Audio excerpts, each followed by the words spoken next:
सुंदर राज्य था। अयोध्या के राजा थे राजा दशरथ। उनकी 3 रानियां और 4 पुत्र थे, राम, लक्ष्मण, भरत और शत्रुघ्न। जब राजा दशरथ ने राम को राजा बनाने की घोषणा की तब सभी लोग बहुत खुश हुए, लेकिन रानी कैकेयी खुश नहीं थी। महाराज, क्या आपको याद है आपने मुझे 2 वचन दिए थे? आज उन वचनों को पूरा करने का समय आ गया है। मेरा पुत्र भरत राजा बने और राम 14 वर्ष के वनवास को जाए। दशरथ की आज्ञा पाकर राम और लक्ष्मण सीता के साथ 14 वर्ष के वनवास के लिए चले गए। पंचवटी में सीता माता ने एक सुनहरे रंग के मृग को देखा। ओ भाई, कोई जाए इस मृग को अति शीघ्र ले आए। सीता माता की इस बात को सुनकर श्री राम मृग की खोज में जंगल की ओर निकल गए। बहुत देर हो गई, प्रभु राम अभी तक लौटे नहीं। लक्ष्मण, लक्ष्मण, हे सीते, हे सीते।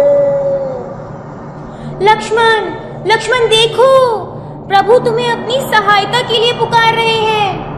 हे माते, ये मुझे किसी मायावी शक्ति का कार्य लग रहा है।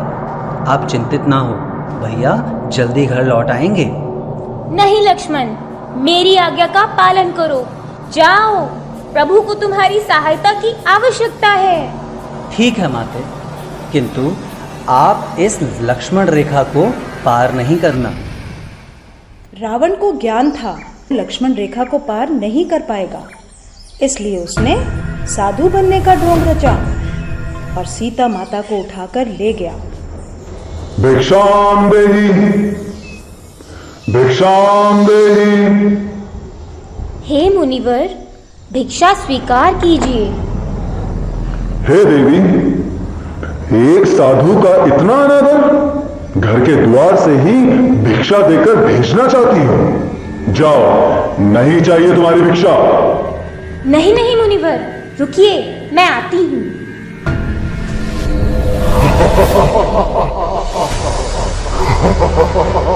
बचाओ, बचाओ, बचाओ, भैया लक्ष्मण, प्रभु राम, बचाओ, बचाओ, हे नाथ, मुझे बचाओ। यह धर्मी पापी रावण मुझे उठाकर ले जा रहा है, बचाओ।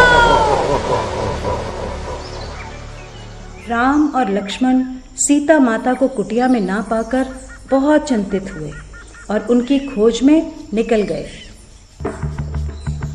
श्री राम, लक्ष्मण और हनुमान ने लंका पर चढ़ाई कर दी और राम और रावण का युद्ध हुआ, जिसमें श्री राम विजयी हुए।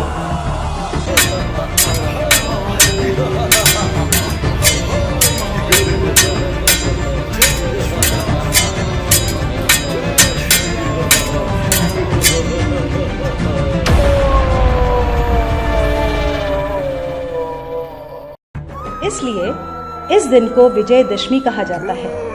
यह त्योहार बुराई पर अच्छाई की जीत का प्रतीक माना जाता है।